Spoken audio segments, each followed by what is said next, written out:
Hello everyone. आज हम देखेंगे एचटेट का लेवल फर्स्ट का एग्ज़ाम जो कि 2024 के अंदर हुआ था और इसमें हम रीजनिंग के सेक्शन को कवर करेंगे। तो चलिए स्टार्ट करते हैं फर्स्ट क्वेश्चन से। इसमें हमारा फर्स्ट क्वेश्चन है, ये हमारा ब्लड रिलेशन से दिया हुआ है, जो कि हमें पूछा गया है कि यदि बी के पुत्र का भाई ए है तो ए बी से किस प्रकार संबंधित है। यानी कि बी है हमारा यहाँ पर, उसका पुत्र यानी इस बी का पुत्र यहाँ होगा और पुत्र का पुत्र मतलब उसका भी यहाँ होगा। और उसका पूछा गया कि भाई, इस पुत्र का भाई जो है ए है, तो अगर ए का संबंध हमें बी से बताना है। तो देखो हमारा एक पीढ़ी, दो पीढ़ी और तीन पीढ़ी, तो यानी कि पुत्र, भाई और चचेरा भाई, ये तो वैसे भी कट गए थे हमारे। तो इसमें जो आंसर आ जाता है हमारा पुत्र यानी कि ग्रैंडसन, हमारा इसका राइट आंसर हो जाएगा। नेक्स्ट क्वेश्चन पर चलते हैं। अगला क्वेश्चन है हमारे पास, ये हमारे पास मिसिंग टर्म से यानी कि नंबर सीरीज से हमें दिया हुआ है। तो इसके अंदर हमारे पास क्या हुआ है, यहाँ पर अगर हम देखें तो यहाँ पर हमें बताना है। तो देखो फर्स्ट जो है हमारे पास क्या हुआ है, फर्स्ट जो है हमारे पास पहला जो नंबर दिया वो कैसे दिया है, वो हमें दिया है 1 का क्यूब, ठीक है। दूसरा नंबर हमें दिया है 2 का स्क्वायर। तीसरा नंबर हमें दिया है 3 का क्यूब। इसका मतलब क्या चला हुआ है, हमारे पास नेचुरल नंबर की सीरीज चली हुई है। एक बारी क्यूब हुआ है उसका, फिर अगले का स्क्वायर, फिर क्यूब, फिर स्क्वायर। तो यहाँ पे देखो ये कितना दिया है, 4 का स्क्वायर दिया है। तो 4 से अगला नंबर क्या आता है हमारे पास 5। तो 5 का क्यूब करेंगे तो हमारे पास क्या हो जाएगा, 5 इंटू 5 इंटू 5 हम यानी कि क्यूब करेंगे तो ये हमारे पास आ जाएगा 125। तो राइट आंसर हो जाएगा इसका ऑप्शन नंबर सेकंड। देखो आगे ये 6 का स्क्वायर दिया है, ये 7 का क्यूब दिया है और ये 8 का स्क्वायर दिया है। तो नेक्स्ट क्वेश्चन पर मूव करते हैं। अगला क्वेश्चन हमें दिया हुआ है एनालॉगी से। इसके अंदर हमसे क्या पूछा गया है, इसमें हमें पूछा गया है कि जिस प्रकार से हमारे पास इसमें दिया हुआ है कि अगर न्यूज़पेपर प्रेस के अंदर छपते हैं तो क्लॉथ्स यानी कि कपड़े कहाँ पर बनते हैं, तो कपड़े हमारे मील में बनते हैं। यानी राइट आंसर हो जाएगा हमारा ऑप्शन नंबर 4। चलिए नेक्स्ट क्वेश्चन पर मूव करते हैं। नेक्स्ट क्वेश्चन है हमारे पास लेटर सीरीज से। तो इसमें देखो क्या हुआ है, इसमें अगर हम देखते हैं तो यहाँ पर हमारे पास लेटर सीरीज दी हुई है। तो इसमें हमारे पास देखो फर्स्ट लेटर ए दिया है, ए का हमें पता प्लेस वैल्यू 1 होती है। दूसरा लेटर हमें एच दिया है, एच कौन से नंबर पे होता है, 8th नंबर पे होता है। तीसरा लेटर हमें दिया है ओ, ओ हमारे पास अल्फ़ाबेट में 15 नंबर पे हुआ है। तो देखो इसमें क्या हुआ है, 1 से 8 गए मतलब इसके अंदर +7 हुआ है, और 8 से 15 गए तो मतलब +7। इसका मतलब अगला जो लेटर आएगा वो भी +7 होके ही आएगा। तो 15 में अगर हम 7 ऐड करते हैं, 7 को ऐड करते हैं तो हमारे पास बनेगा कितना, बनेगा 22 बनेगा हमारे पास। और 22 हमें पता है किसका होता है, वी का होता है। इसका मतलब ये दोनों ऑप्शन तो कट गए हमारे पास। अब वी हमारे पास यहाँ है और आई थिंक हाँ, इसमें भी हमारे पास वी ऑप्शन यहाँ पर दिया हुआ है। तो अगर हम इसमें देखें तो हमारे पास ये दोनों तो कैंसिल हो गए थे हमारे पास, तो यहाँ पर हमारे पास वी आएगा। फिर अगर हम देखते हैं डी से के हुआ है और के से आर हुआ है, तो देखो डी का 4 होता है और के का 11 होता है और आर का हमारा कितना होता है, ये होता है हमारा 18। तो इनमें भी क्या हुआ है, इसमें भी +7 हुआ है, इसमें भी +7 हुआ है। इसका मतलब अगला लेटर जो आएगा वो +7 होकर आएगा। और 18 में अगर हम 7 ऐड कर देंगे तो कितना बन जाएगा हमारे पास, ये हमारे पास बन जाएगा 25। ठीक है। और 25 पे हमारा कौन सा लेटर आता है? वाई। तो ऑप्शन नंबर हमारा जो है 3 जो है इसमें बिल्कुल राइट हो जाएगा। तो चलिए नेक्स्ट क्वेश्चन पर मूव करते हैं। नेक्स्ट क्वेश्चन है हमारे पास यहाँ, नेक्स्ट क्वेश्चन है हमारे पास कोडिंग डिकोडिंग से। ठीक है, यहाँ पर हमें कोड दिए हुए हैं कि फायर को हमारे पास ये लिखा गया है, मूव को ये लिखा गया है। तो हमारा राइट आंसर इसमें कौन सा हो जाएगा? ठीक है, तो मूव को कोड किया गया है ZMBE।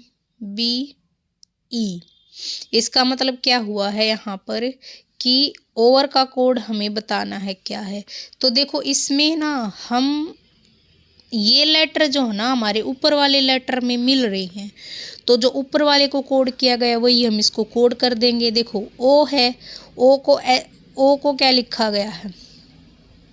ओ को लिखा गया है M,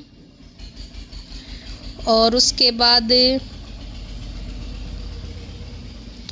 V आता है हमारे पास। तो V इसमें थर्ड लेटर पे है, थर्ड पे W लिखा गया है।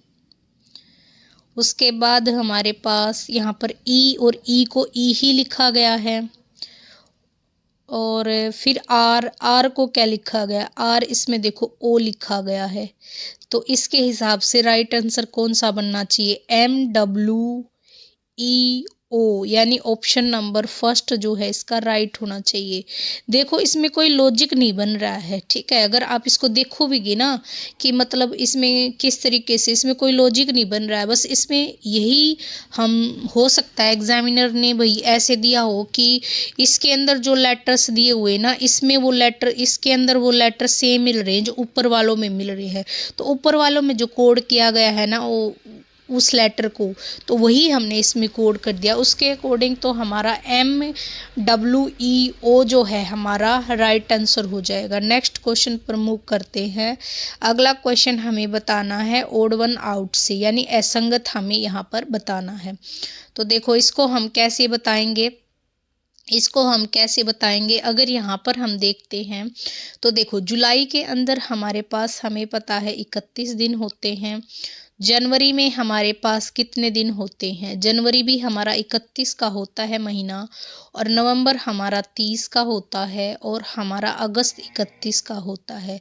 तो अगर हम डेज के अकॉर्डिंग देखें तो ओड हमारा पड़ जाएगा नवंबर, यानी ऑप्शन 3 जो है इसका राइट हो जाएगा। चलिए नेक्स्ट पे मूव करते हैं। अगला क्वेश्चन हमारे पास दिया है कि हमें बताना है कि दूरभाष निर्देशिका में कौन सा नाम सबसे आखिरी में आएगा। तो यहाँ पर हम देख लेते हैं। तो देखो यहाँ पे डिक्शनरी के अकॉर्डिंग हमें इसको, टेलीफोन डिक्शनरी के अकॉर्डिंग इसको हमने अरेंज करना है। तो यहाँ पे देखो पूछा है सबसे लास्ट में आएगा, तो हम पहले ये देख लेते हैं कि फर्स्ट पे कौन आएगा। फर्स्ट पे देखो सब में MA तो है, HB है, फिर देखो इसमें I आया है, इसमें I आया है, इसमें E आया है, और इसमें E आया है। तो हमें पता है कि जब हम अल्फ़ाबेट सीखते हैं तो हमें पता है पहले E आता है बाद में I आता है। इसका मतलब ये दोनों तो लास्ट में आएंगे नहीं, तो ये तो गए कट। अब इन दोनों में से हमारे पास लास्ट में कौन सा आएगा ये देखना। तो पहले हम ये देख लेते फर्स्ट कौन सा आएगा। I के बाद N दिया है, फिर D दिया है। अब देखो E पहले आता है और R बाद में आता है। इसका मतलब ये हमारा कौन से नंबर पे आ जाएगा? ये हमारा थर्ड नंबर पे आ जाएगा। हमसे पूछा है लास्ट में, तो लास्ट हमारा ऑप्शन नंबर 3 जो है इसमें करेक्ट हो जाएगा। नेक्स्ट क्वेश्चन पर मूव करते हैं। अगला क्वेश्चन हमारे पास कैलेंडर से आया है। कैलेंडर से हमें पूछा है कि if 1 July is Sunday then 1 August will B.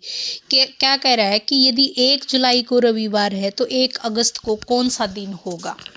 तो देखो हमें पता है कि जुलाई से हम अगस्त के अंदर जाएंगे, तो हमें पता है कि जब हम 1 जुलाई से अगस्त में जा रहे हैं तो जुलाई का पूरा महीना कितने का होता है? 31 दिन का होता है। ठीक है, और ये पूरा महीना ही हो रहा है। 1 जुलाई से 1 अगस्त में जा रहे हैं, यानी कि जुलाई से हम अगस्त के अंदर जा रहे हैं। जुलाई से हम अगस्त में जा रहे हैं, तो ये हमारा 31 दिन हो गए पूरे। और हमें पता है कि हर 7 दिन के बाद जो है सप्ताह जो है रिपीट करेगा, यानी 7 दिन के बाद वही दिन आएगा जो इसमें आया हुआ है। तो इसका मतलब मैं इसको 7 से डिवाइड करके देखूंगी तो मेरे पास रिमाइंडर 3 बचेगा। अब रिमाइंडर बचने 3 का मतलब ये होता है कि जो हमारे पास स्टार्टिंग में दिन आया है ना, उसके अंदर हम 3 जोड़ दें।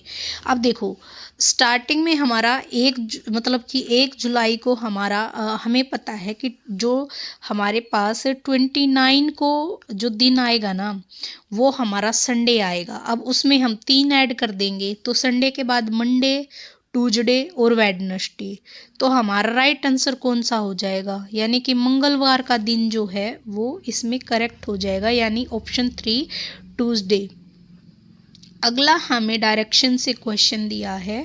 डायरेक्शन से क्वेश्चन हमें क्या दिया है, Sudhir is going to the north direction. सबसे पहले हम अपना डायरेक्शन बना लेते हैं। ये हमारा डायरेक्शन होता है नॉर्थ, साउथ, ईस्ट और वेस्ट। क्या कह रहा है कि सुधीर जो है वो नॉर्थ डायरेक्शन में चला। भाई चला, ठीक है। He north going in the north direction, यानी कि वो इधर चल रहा था सुधीर। अब क्या कह रहा है, ही टर्न राइट। अब वो अपने राइट में टर्न करता है, उसका राइट इस तरफ होगा, लेफ्ट इस तरफ होगा। राइट में टर्न करता है, कर लिया भाई उसने राइट में टर्न। Then again right. अब वो क्या करता है, फिर से राइट में। अब इधर उसका लेफ्ट होगा, इधर उसका राइट होगा, यानी कि ये टर्न कर गया। And then goes to the left. अब उसका लेफ्ट इस तरफ होगा, राइट इस तरफ होगा, तो वो इसकी तरफ चलेगा। अब कहता है in which direction he is now. अब वो कौन सी डायरेक्शन में है, तो इस तरफ कौन सी डायरेक्शन है, हमारी ईस्ट डायरेक्शन है। तो राइट आंसर हो जाएगा हमारा ऑप्शन नंबर 2, यानी कि ईस्ट। नेक्स्ट पर मूव करते हैं। अगला क्वेश्चन हमारे पास दिया हुआ है यहाँ पर। ये हमारे पास दिया है कि एक कक्षा में कुल 60 विद्यार्थी इस प्रकार हैं कि लड़कियों की संख्या लड़कों की संख्या से दोगुनी है। नितिन ने अंतिम परीक्षा में 17वां स्थान अर्जित किया। यदि नितिन के आगे 9 लड़कियां हैं तो उसके बाद कक्षा में कितने लड़के हैं। देखो, एक क्लास है, उसमें कितने हैं, 60 हैं टोटल। और लड़के और लड़कियों में क्या इन्होंने दिया हुआ है कि लड़कियां दुगनी है लड़कों से। मतलब मैं मान लेती हूँ जो हमारे पास बॉयज़ हैं और गर्ल्स हैं। गर्ल्स कितनी है हमारी, 40 हैं, और बॉयज़ हमारे कितने हैं, 20 हैं। ठीक है, क्योंकि गर्ल्स तो डबल है उसकी। अब मैं मान लेती हूँ कि इस तरीके से जो हमारे पास नितिन है ना, नितिन है वो 17 नंबर पे आया है। ठीक है, अब उसने क्या कहा है, if there is 9 girl ahead. अब उससे ऊपर देखो, उससे ऊपर अगर 9 लड़कियां हैं तो लड़के कितने हो जाएंगे, 8 हो जाएंगे। अब पूछा है, अब लड़के हैं कितने टोटल, टोटल लड़के कितने हैं, 20। तो अगर मैं इसको भी इंक्लूड कर लूँ नितिन को भी, तो ऊपर हमारे पास 8 लड़के हैं, तो इसके नीचे कितने लड़के बच जाएंगे, 12।